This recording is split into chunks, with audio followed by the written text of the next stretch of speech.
Now, here the entrance is set, the bar is set pretty high. Fourfold qualifications they ask of us. This is called the Sādhana Chathushtaya. Fourfold preliminary qualifications. What are these fourfold qualifications? Viveka, discrimination between the real and the unreal. Vairāgya, dispassion for the unreal, eagerness to attain the real. Śama sampatti, the sixfold treasure, basically disciplines. And finally, the fourth one was mumukshu, an intense eagerness for liberation, for freedom, for spiritual freedom. Now these are the four, and they'll be discussed in some detail. Today we will look at them. Every book, every Vedanta book will begin with this, so that we know what we are getting into. Now, a question may arise, well, that's pretty steep. I'm already disqualified. Well, there's no reason to think that we are disqualified. In fact, as we shall see, we do have these qualifications in some measure. The whole effort is to strengthen them. We have enough to be going with. We have enough gas in the tank to undertake the journey. But we'll have to fill it up occasionally. Let us go into the fourfold qualifications. The fourfold qualifications are, I have mentioned, viveka, vairāgya, the sixfold treasure or sixfold discipline, and mumukshu. Discrimination between the real and the unreal, between the eternal and the temporary, that's one. Number two will be a dispassion, a disregard for what is temporary, for what is transient, a desire to attain what is eternal, vairāgya. Number three will be a set of 6 disciplines.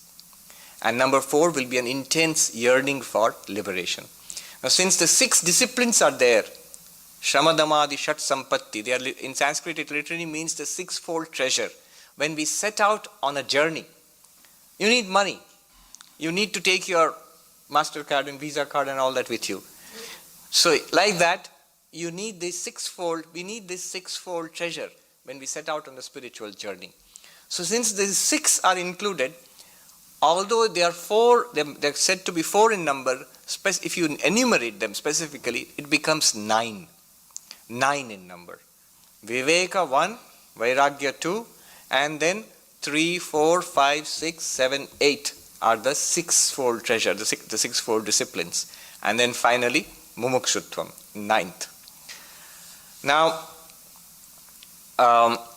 Shankaracharya, in his magnificent commentary to the Brahma Sutras, at the very beginning, the first sutra, Adhato Brahma Jigyasa, there he says, Eteshu cha satsu Brahma Jigyasitum Gyatum cha shakyate natu viparjaye. He says, when these fourfold qualifications are present, one can genuinely inquire into Brahman, one can genuinely be a spiritual seeker, and one can realize Brahman also. One can become an enlightened person also. Natu viparjaye, but not in the contrary. If these fourfold qualifications are not there, then one can, let alone becoming enlightened, even the spiritual seeking will not be a genuine seeking. It might be a kind of superficial curiosity. You see, these days it's very easy. You can go to the bookshop and you can buy all the books and you can sit and read them also. But if the qualifications are not there, then what will happen is, there are different levels. Depending on what level one is at, one may get all the books and then there they will remain nicely arranged on the shelf with a kind of resolve that someday I'll read all of them. Or one may read them and become bored very soon. What are they talking about? Or one may read them and begin to get what they're talking about. But that's it, that's the end. One doesn't do anything about it. So the fourfold qualification is necessary to convert Vedanta from a study of a very interesting philosophy into something that will give us fulfillment in life, to solve our problems. Now, the fourfold qualifications, let's take them up one by one. First, viveka and vairāgya. And very interestingly, in this book, he starts with vairāgya, dispassion. Usually the list starts with discrimination between the real and the unreal, and then dispassion. Here he starts with dispassion. Brahmadi sthavaranteshu vairāgyam vishayeshvanu yathaiva kakavishthāyam vairāgyam tadhi nirmalam.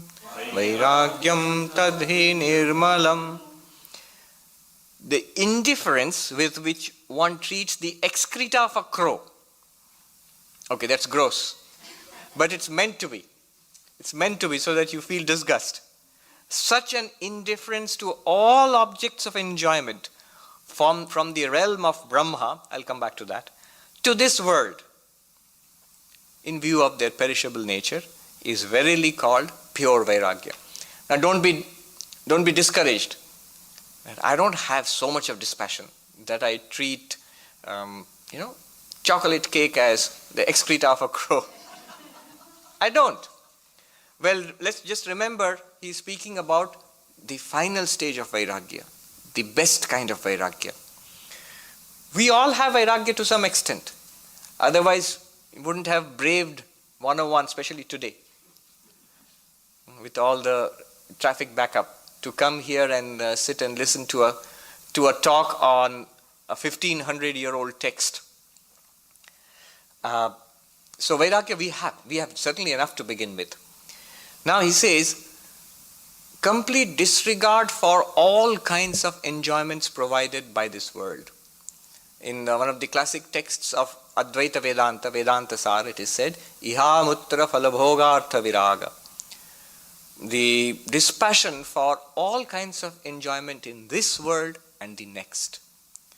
What people are pursuing, most of us are pursuing, is because we want to be happy, we look at the avenues of happiness open to us in this world. Various kinds of entertainment, relationships, various kinds of sense pleasures, various activities, and we try them out one after another. Now we all come to an understanding that none of them provide permanent satisfaction. None of them provide permanent satisfaction.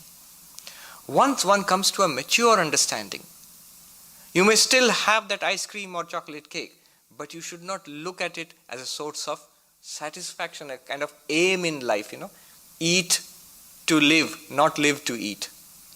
So, the enjoyments of the world are there, and they may come into your life, but they are no longer the purpose of living. They are no longer the purpose of living. You can see how much of our time and energy is consumed in providing various kinds of avenues of pleasure. Look at all the fancy restaurants out there. Just food. Just food. And they say among the monks in the Himalayas that food is to be treated like medicine. Hunger is a disease, take your medicine. And that's it. That's the attitude towards food. You don't want a fancy restaurant where you pay like hundreds of dollars to take your tablets. No. Why should you? A gourmet tablet shop or something? No, not at all. So the things of the world are still there and they are necessary for our living, but they are not the purpose of life. And one should not spend time and energy and money and to pursue these in life. And there are higher worlds. There are heavens. The Vedas speak of many heavens. Different religions have this heaven concept. What is a heaven concept? The heaven concept is where I can get happiness unmixed with unhappiness. Here at least happiness is mixed with unhappiness.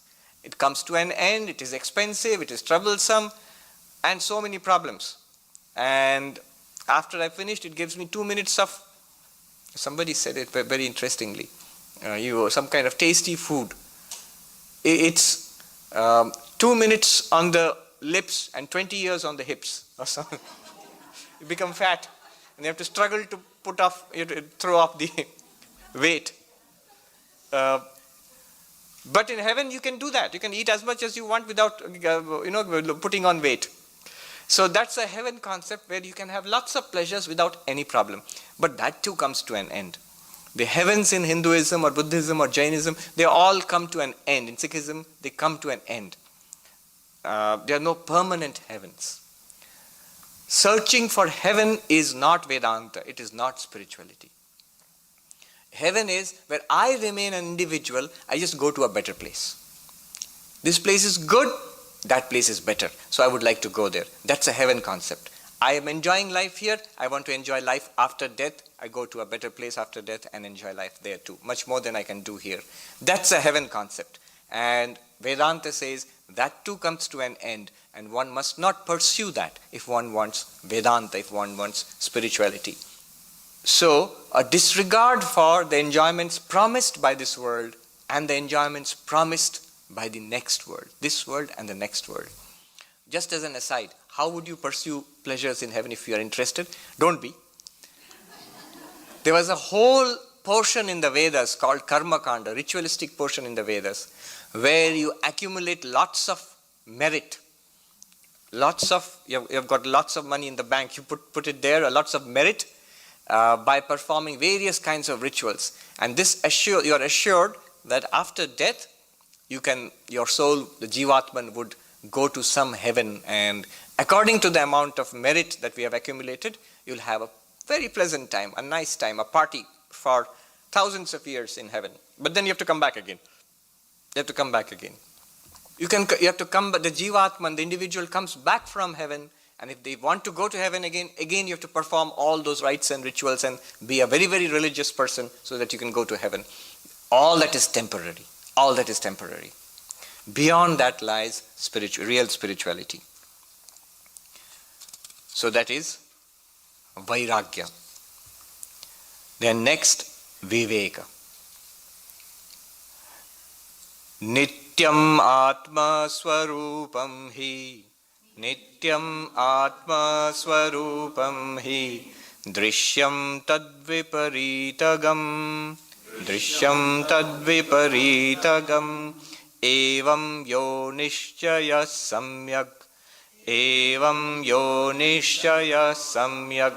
viveko vastuna savai. The Atman, the self, is the seer. In itself is alone permanent.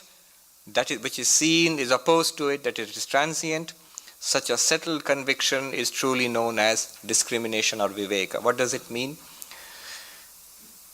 It says that the viveka means analysis or discrimination. Literally the word means to separate two things which are mixed up.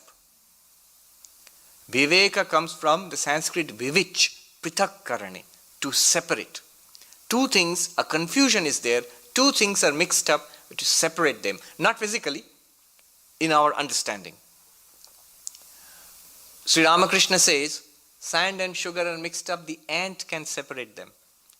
Milk and water are mixed up, and apparently the swan can actually filter out the water and take the milk only.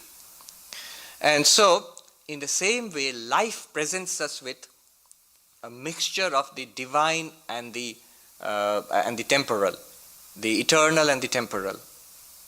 And we have to select the eternal and turn away from the temporal.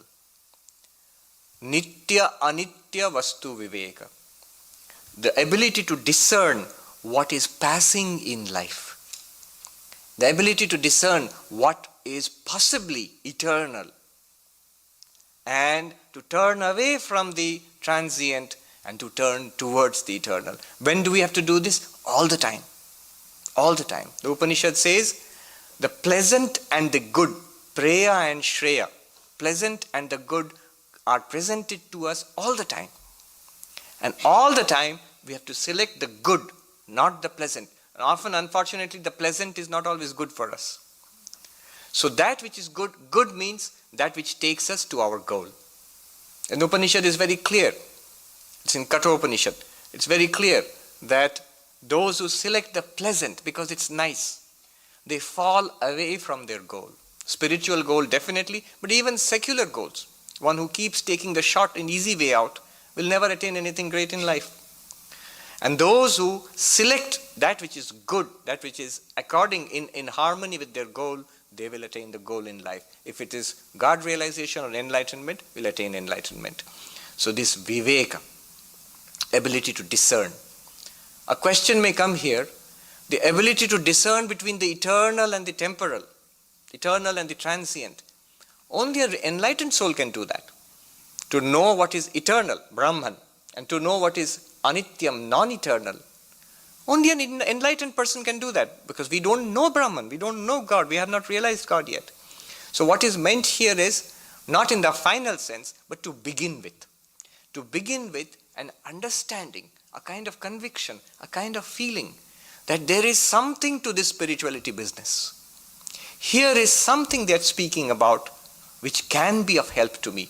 All the religions of the world, all the spiritual traditions of the world are speaking about something, moksha, nirvana, kaivalya, salvation, whatever they speak about. They all are speaking about something eternal, which is supposed to solve all the problems of my life. So a kind of feeling that this may be true, this possibly is true, a feeling for that. And that nothing else in this world can really solve my problems. This feeling, this discernment in the mind is viveka. This ability to separate the two is viveka. Evam yo nishchaya samyak. This firm conviction, firm clarity in life, this is called viveka. God alone is my aim, nothing in the world. This is viveka. One may not have we have not realized it yet, but this kind of feeling for it, that there is something to the spiritual life, that is viveka.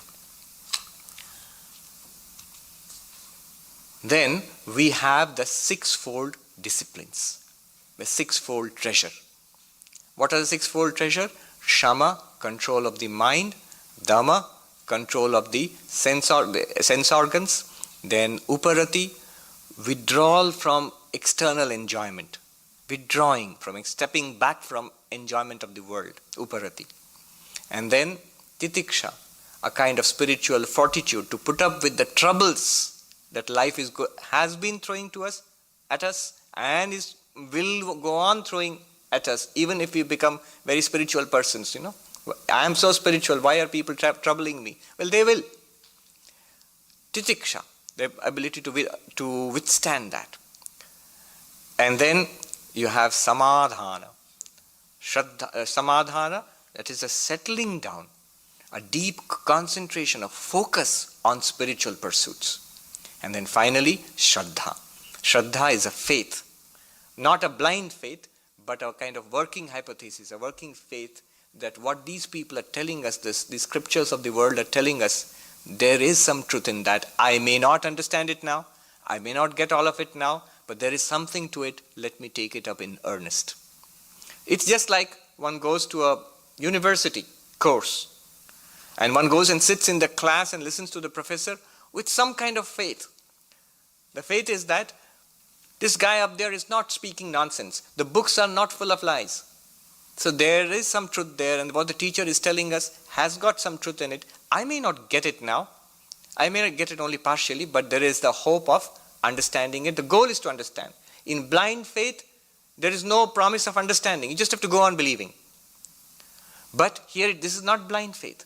This is just enough faith to go on with your spiritual practice and investigation till you understand it very clearly for yourself, till it becomes your very own. Now let's take up each of them.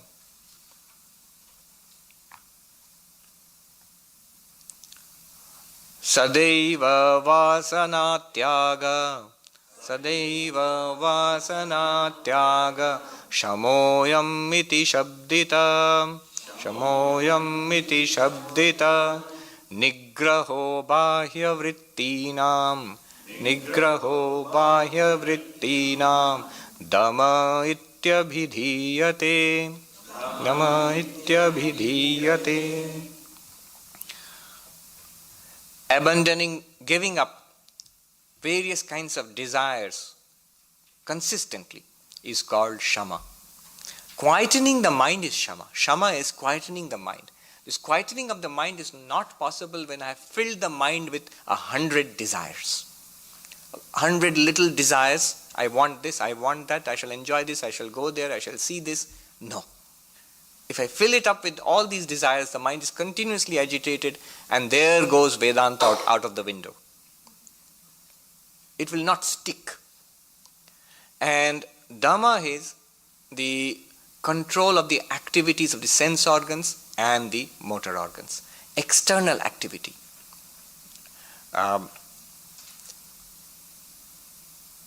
How one controls the mind. Swami Turiyananda, let's take two stories from the life of Swami Turiyananda.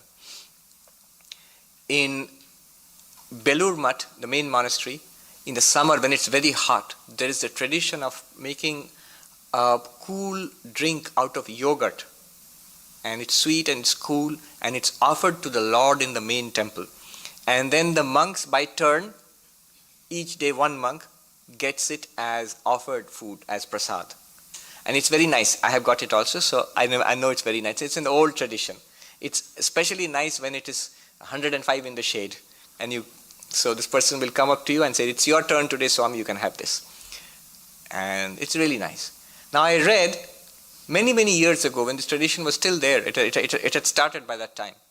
Swami Turiyananda ji, one of the direct disciples of Sri Ramakrishna, he was visiting Belur Mutt. And the young novice came up with that refreshing glass of cold yogurt, sweet yogurt, to the Swami and said, this was offered to Sri Ramakrishna today, Swami, so it is prasad, offered food, sacramental food. And it's your turn, so today you take it. The Swami took one sip and he gave it back. He said, no. And the novice thought maybe something is wrong. He said, Swami, don't you like it? And the Swami said, I like it, that's why. Immediately the mind said, it's nice. And the Swami said, stop, that's it. Give it back. That's a pretty steep curve to follow, actually. External activity. There's another incident in Kashi, in Benares, when this very same Swami Turiyananda was there. One young Swami, in the evening, he had gone out for some work. And that was the meditation time. And when this was reported to Swami Turiyananda, he scolded the Swami so hard, that young Swami, that the Swami ran away from the ashram. What he said was, in Bengali, he said, Shondhar shomay sadhu ashon chede thakbe kena. In the evening, when the sun has set, after that, why should a sadhu, a monk, leave his meditation seat? It should be in meditation. He said, Swami, how long? Until the sun rises, of course. And it's not exaggeration. Swami Turiyananda himself used to do that. There are reminiscences of him in Rishikesh when he was doing tapasya. Throughout the day, he would study and think about Vedanta. He would go for 1 hour to beg for food. He says, a monk, for 1 hour in a day, he is a fakir, a beggar. And for 23 hours, he is an emperor. Because only 1 hour he has to go out and ask for something from the world, that is food. And for the rest of the 23 hours, the person is completely free. So he's an emperor. Now, as evening would fall, of course, no light, no electricity or anything like that, he would go back to his little hut, which is made of leaves and branches. And then he would sit for meditation there. He could not sleep. He said a week went by without sleeping. He had no need of sleep. The yogis say that those who are samadhiwan, those who attain samadhi, they don't need sleep. So he would remain immersed, absorbed in samadhi throughout the night. Now this complete lack of external pravritti, I shall go there, I shall do this, I shall see that, this thing, that pulling it back and concentrating on Vedanta, that is what is meant by Dhamma. Again, don't be discouraged. We have enough of that. If you're going to come here and sit here for 1 hour patiently and listen to Vedanta, so some amount of śama and dhamma definitely we have got. Then the next one is uparati. Third of the 6 treasures. Vishayebhya paravritti. Vishayebhya paravritti. Paramoparatiirhisa. Paramoparatiirhisa. Sahanam sarva dukkhanam. Sahanam sarva dukkhanam. Titiksha sa shubhamata. Turning away completely from all sense objects is the height of uparati. Uparati is just the opposite of rati. Rati means enjoyment in objects of the world. Form, which I see. I want to see nice things. Sound, I want to hear nice things. Nice music. Even more musical than music is somebody praising me. I want to hear that. I want to hear that. Touch, smell, taste, of course. So, enjoyment with 5 different mouths, as it were, we are tasting the world. And this kind of, it may be complex forms, like maybe in the company of people, I want that. I can't stay by myself. This kind of going out, flowing out towards the world is called rati. And reversing that, not seeking engagement and pleasure outside, but seeking peace and joy within, in my own spiritual practices, that is uparati. I know one very senior Swami in our order, a gentleman, an important person, had made an appointment with him and did not stick to the time, which was in the afternoon, and turned up only in the evening. And he said, I want to meet the Swami. And the Swami sent word, morning is for you, the evening is for me. That means, at this time, I am ready and open to receive visitors and talk to you. After the sun has set, I shall retire completely, cut off the world. This is uparati. This is uparati. Titiksha, the next one. Spiritual endurance, fortitude. The world is going to hassle you. It's been hassling you and it's going to hassle you. That's a promise. And no, I don't wish it upon you. Nobody wishes it upon you. It is our karma. Whatever we get, good or bad in life, is a product of our past karma. So it's going to come. Now, am I going to let it distract me from my spiritual goal? No. When I say I am not going to let it distract me from my spiritual goal, troublesome events, maybe it's too hot, maybe it's too cold or rainy, maybe there are mosquitoes, maybe there are troublesome people, maybe I have ill health, I'm not feeling too good today, and so on and so forth. All of this has one effect of making me swerve away from my spiritual practice. If I don't allow them to do that, that is titiksha, spiritual fortitude. To stick on to what I am doing. After all, people put up with so much trouble to earn money. If you have a job, to hold on to that job, so much of trouble you put on. You face the morning traffic, you disregard minor illnesses, so that one can turn up for the job. If one can do that to earn money, how much more so must we do to find God? So titiksha. What is titiksha?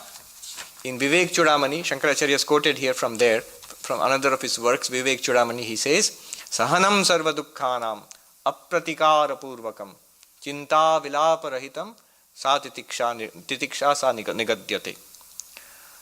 This is called titiksha, spiritual fortitude, where I put up with all kinds of miseries and troubles. How do I put up with it? Apratikara purvakam, without unduly running around to remedy the situation. See, here one must use common sense. I have so much pain in my knee or something that if I don't do something about it, I cannot meditate. Well, I must practice titiksha. I'll put up with it and try to meditate. Well, we cannot meditate that way. You must take care of it. What requires medicine? Give it medicine. What requires whatever, it might be what requires a mosquito net, very essential if you want to meditate in Calcutta, because there are mosquitoes. Now I'm going to put up with the mosquito bites. Well, you're going to meditate all right, but you're going to meditate on the mosquito, not on God. So what common sense measures we must take, that much of course is necessary, but more than that, one senior Swami told me about a monk, young monk he had seen in the Himalayas. So looked like a very promising young person. Like if he would sit for meditation, he might actually attain something. And what is this person doing? Constructing a cave which will be suitable for him for meditation. That will take him 2 or 3 years or 4 or 5 years of hard work. Daily from morning till evening he's working hard, removing the rocks and bringing back. So now the effort he is putting into that much effort could have been put into meditation and prayer. So titiksha is putting up with a little bit of difficulties in life, but focusing on spiritual practice. Chinta vilāparahitam, without internal reactions. Person insulted me, okay, I'm bearing it. I don't say anything in return, but I'm boiling inside. That won't do. It should be absolutely as if nobody has said anything to me, without any kind of reaction inside. Then śraddha, the next discipline to be practiced, śraddha. Nigamacārya vakyeshu bhakti śraddheti vishruta chittaikagyam tu sallakshye samādhānam iti smritam. Śraddha and samādhāna, the fifth and sixth of the 6 treasures. A faith in the words of the scripture and teacher. Nigama, the scriptures, and acharya, the teacher. A faith, as I said, not a blind faith, not a blind belief, nobody is asking for that, but enough like a working hypothesis. What they are saying is quite possibly true. Maybe I don't get it now, maybe I don't experience it now, but it seems to be true. It's been verified by many, many people, and so let me follow this. Let me take it under consideration that it's quite possible. This kind of respect to the scripture and the preceptor, that is called śraddha. And śraddha is extremely important. Śraddha is extremely important in spiritual life. And then samādhāna, focus. Chitta ekagyam means focus, concentration of the mind. On what? Sat lakshye. Sat literally means the highest, or it literally means existence. Brahman. Focus on the goal to be attained. I want enlightenment. That's my goal in life. And a complete focus on that. Well, I want enlightenment, but it's just number 3 on my 10-point to-do list this year. Oh no, that won't do. I met this person in the Himalayas, in Mayavati, in our ashram there, in Advaita ashram. Young man. He was sitting and reading the Ashtavakra Gita. I don't know why people who take to spiritual life Vedanta, they go straight to the Ashtavakra Gita, the highest, the most radical Vedantic text. He was sitting under a tree and reading that. And he said, Swami, I'm worried. I said, why are you worried? Well, I have been at it for 1.5 months and I haven't attained enlightenment yet. I said, give it time. And then he said, well, I don't have time. I had 2 months off from my job in New York. And I should attain enlightenment and get back and join my job. Well, what could I say? That's good. He's enthusiastic. But focus. This is what I want in life. Many people are focused. People who are successful in life have the ability to focus. They have been focused on their jobs, on their careers. They are focused on what they can do. A musician is very focused when he or she is playing something. An artist is very focused when he is painting, or a sculptor, or a writer when the writer is writing. They are very focused, are capable of focus. But that's focus only in one area. Tell them to come and meditate, the same person, come and meditate on Brahman, you'll hear him slightly snoring after some time, sitting on the sea. A different kind of samadhi, absorption. It's not all that easy. So focus on Brahman, on the absolute. That is called samādhāna. Again, all of these things are, they are spectrums. They are capable of being graded. We must have enough to start the journey, but one must keep looking at them. Like on a journey, you keep looking at the dials on the dashboard, on the gas and the temperature and everything. Like that, one must keep an eye on how is my viveka and my vairāgya and my śama and dama and uparati, all these things. And then finally, an intense desire for liberation. Mumukshutvam. Samsara bandha nirmukti. Samsara bandha nirmukti. Katham me syat kada vidhe.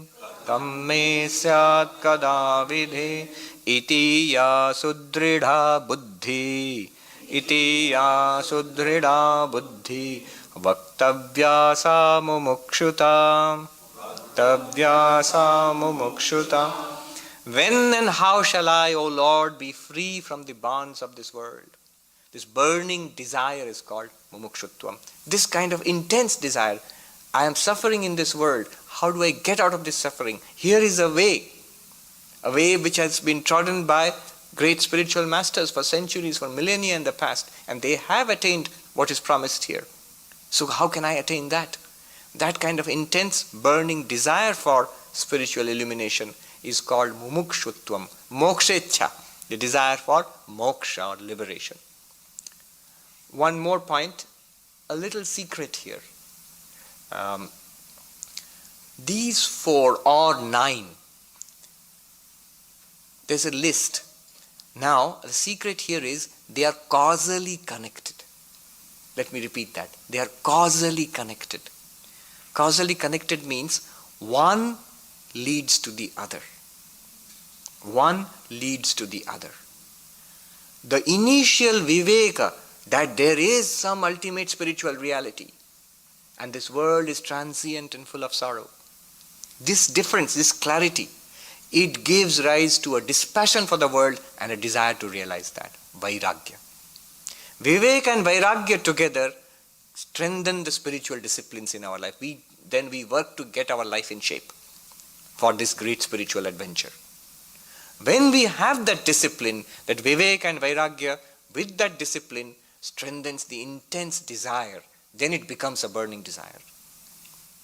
Intense desire for liberation or love of God, it is connected in this way. How does it work? If there is viveka, there will be vairāgya. If viveka and vairāgya are there, the disciplines will be strong in our life, the 6-fold disciplines. And if all of them are there, then that intense yearning for liberation will come. And one can see how it is. If one can simulate it mentally. If I had so much viveka and vairāgya and the 6-fold discipline, how would I feel? How would I think?